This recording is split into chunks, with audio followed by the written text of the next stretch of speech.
ختم نبوت اور حرمت رسول صلی اللہ علیہ وآلہ وسلم سے بڑھ کر ہمیں اور کوئی چیز نہیں ہے، اور یہ وہ ایک عقیدہ ہے کہ جس پر ہماری جانب سے نہ کوئی جھکاؤ ہے، نہ کوئی سمجھوتا ہے، نہ کوئی کمپرومائز ہے، نہ کسی طرح کی کوئی مصلحت ہے ببانگ دہل۔ یہ ہماری آخری حد ہے، اور اس میں علماء کرام جس طرح سے بھی رہنمائی فرمائیں گے انشاءاللہ العزیز ہم اپنی جان ہتھیلی پر رکھ کر حاضر ہوں گے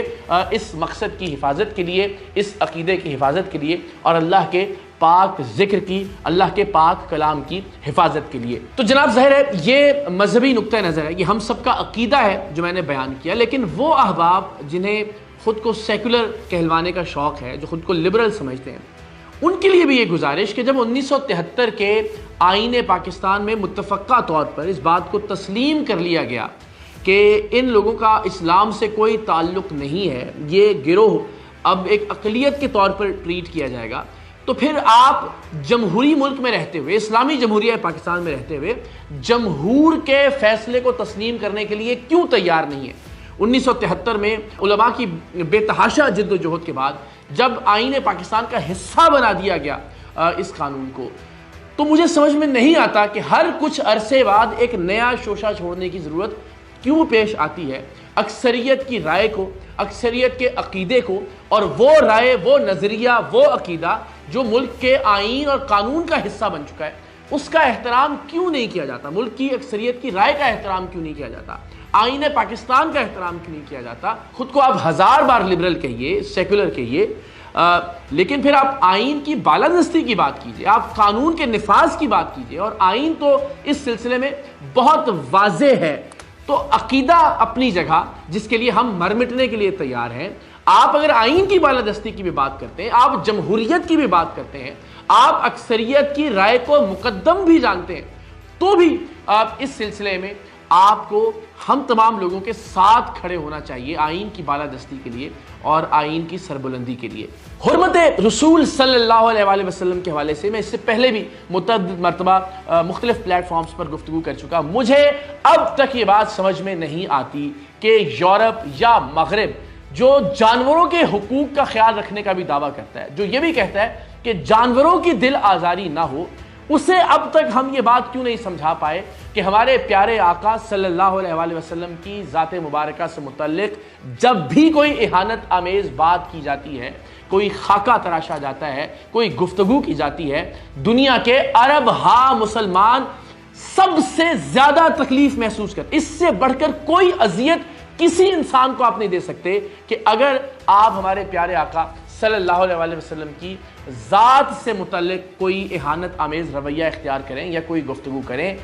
کسی انسان کو اس سے بڑھ کر کوئی اور تکلیف نہیں ہو سکتی جتنی تکلیف اپنے آقا سے متعلق کسی بھی گفتگو پر مسلمان محسوس کرتے ہیں۔ یہ بات باور کرانے کی ضرورت ہے مغرب کو کہ ہمارے لیے سب سے بڑھ کر اذیت ناک بات ہے، ہمارے لیے سب سے بڑھ کر تکلیف دہ بات ہے، اور ایسا نہیں ہے کہ کچھ مسلمانوں کے نزدیک تکلیف دہ بات ہے اور کچھ مسلمانوں کے نزدیک نہیں۔ دنیا کا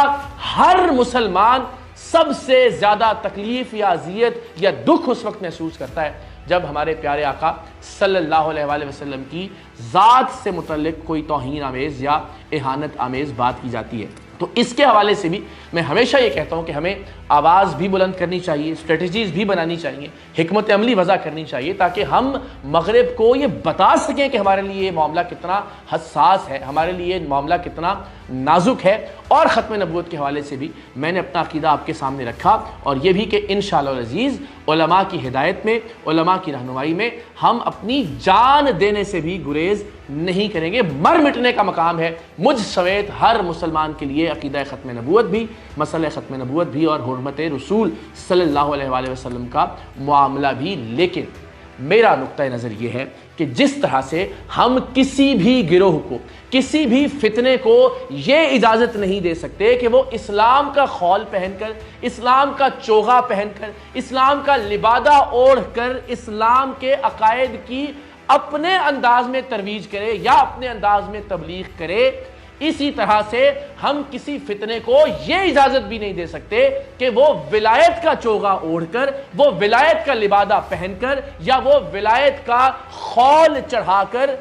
اسلام کی یا ولایت کی یا ختم نبوت کے عقیدے کی ترویج کرے یا اس کا نام لے یا محض اس کا نعرہ بلند کرے اپنے فراڈز کو بچانے کے لیے، اپنے دھندے اور اپنے کاروبار کو چمکانے کے لیے، تو میرا نقطہ نظر ضرور واضح ہو جائے تمام لوگوں کے اوپر کہ جس طرح سے ہم کسی بھی فتنے کو، کسی بھی گروہ کو، کسی بھی شخص کو یہ اجازت نہیں دے سکتے کہ وہ اسلام کی آڑ لے کر اپنے عقائد کی تبلیغ کرے یا ترویج کرے، اسی طرح سے ہم کسی بھی فتنے کو اجازت نہیں دے سکتے کہ وہ ختم نبوت کی آڑ لے کر یا ولایت کی آڑ لے کر اپنے دھندے کو یا اپنے کاروبار کو چمکائے۔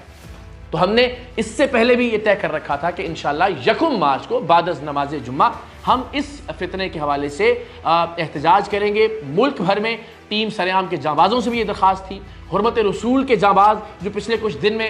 جنہوں نے رجسٹر کیا سرعام.org پر جا کر اور انہوں نے تحریک حرمت رسول صلی اللہ علیہ وسلم کے سپاہی بن کر